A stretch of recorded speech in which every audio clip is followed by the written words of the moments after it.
What's going on, everybody, and welcome to my page. I'm your host, the Puerto Rican Conservative. Today I'm going to be talking about Dr. Fauci being accused by Rand Paul, Republican from Kentucky, of perjury. Now, this is a huge accusation, and it could mean the end of Dr. Fauci's career. Everybody knows Dr. Fauci has been working for the National Institute of Health since the early 1980s. Now, according to this article, as Hilton shares, the work described in developing the coronavirus, such as COVID-19, was directly tied to the National Institute of Health. This is contrary to what Dr. Fauci was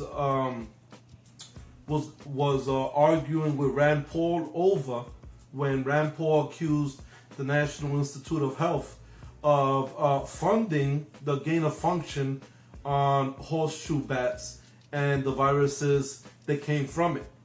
Dr. Fauci explicitly denied it and called it absolutely untrue and incorrect in all contexts. But the truth of the matter is that there is already proof that the United States of America was funding through the National Institute of Health, through Dr. Fauci, as his director, was funding experiments on gain of function on the corona and the varieties of the SARS that extend from it.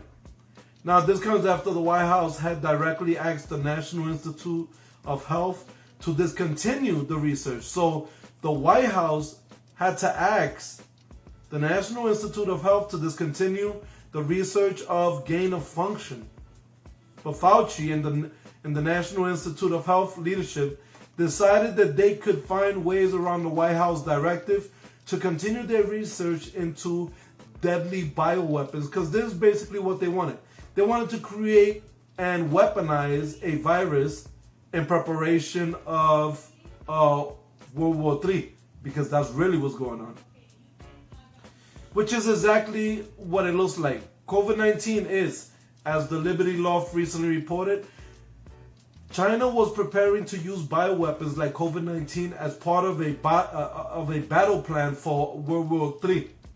It just so happens that the United States owns the National Institute of Health. National Institute of Health was funding that research and plan for themselves as well. So from the United States, the National Institute of Health managed to fund Wuhan laboratory in China, and because of that, it led to the gain of function product of the SARS, known as COVID-19.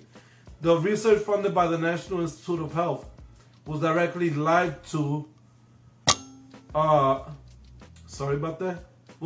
tied to modifying viruses to make them more contagious and more deadly than previous species of coronavirus observed. Hearn lays out the evidence, and it's compelling. The number of coincidences that would have had to occur would be nearly impossible. So basically, there was absolutely no way that COVID could have evolved naturally because of the virus traits that it was displaying and the behavior, which appeared to be engineered. It's also ironic that China replaced the head of the Wuhan laboratory, which was only, like I said last week, only about 5 minutes away from Wuhan's wet market where the supposed COVID began, before the COVID-19 outbreak, with the head of the bioweapons program in China. So if COVID didn't come from China, why would China replace the head of Wuhan's Institute of Virology lab with the head of his bioweapons programs? Again, giving more credibility to the fact that China was planning to use the newly developed virus as bioweapons. But Fauci says that none of these things happened. He denies that any U.S. funded research will have looked into these modified coronaviruses and could have potentially enabled China to release COVID-19 in the manner it was. While there are always coincidences in life, this is not adding up to be a coincidence at all. is adding up to be that Dr. Fauci perjured himself before Congress because he already knew what the facts were. Right? If you know what the facts are, and you continue to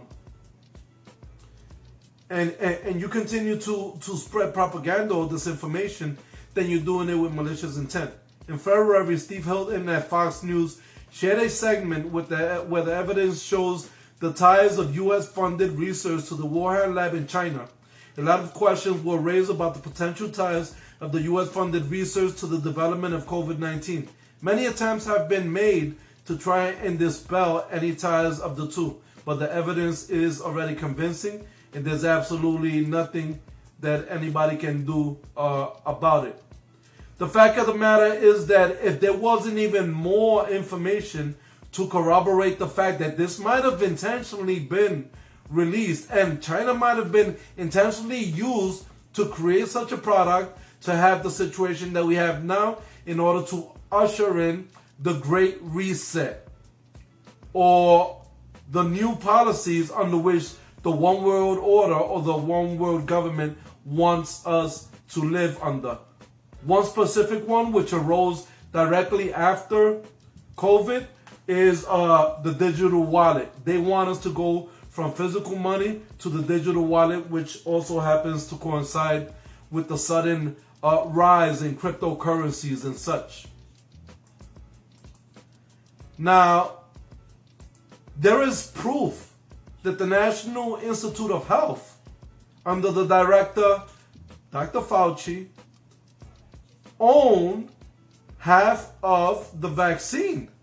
So then, isn't it a conflict of interest that the same organization that is in charge of our health policies, of our social interactions, of our decisions for mask wearing, of our decisions for social distancing, of our decisions to go back to work, of our decisions to allow our kids back to school, are also the ones who are half owners of the COVID vaccine, that they continue to tell everybody that if you do not get, you will not be returning to a normal life. Isn't this then kind of a conflict of interest?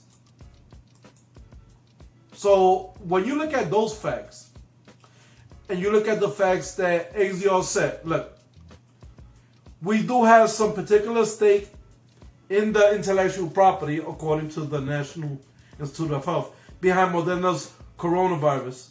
National Institute of Health Director Francis Collins said during an Economic Club interview in May. She admitted it. It's not made up news. And for some reason,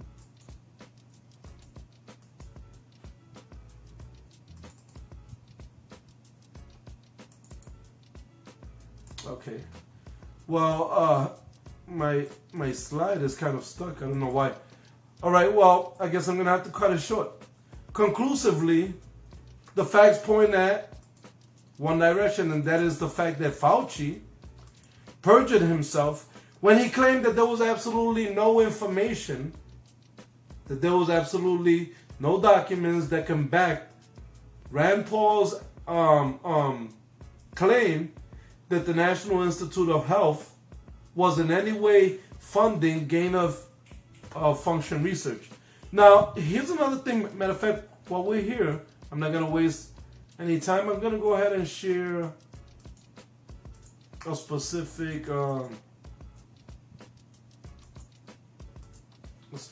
article that I wanted to touch up on, which puts into question, right? If we presently know that the National Institute of Virology in Wuhan, China, was funded by the United States of America under the National Institute of Health,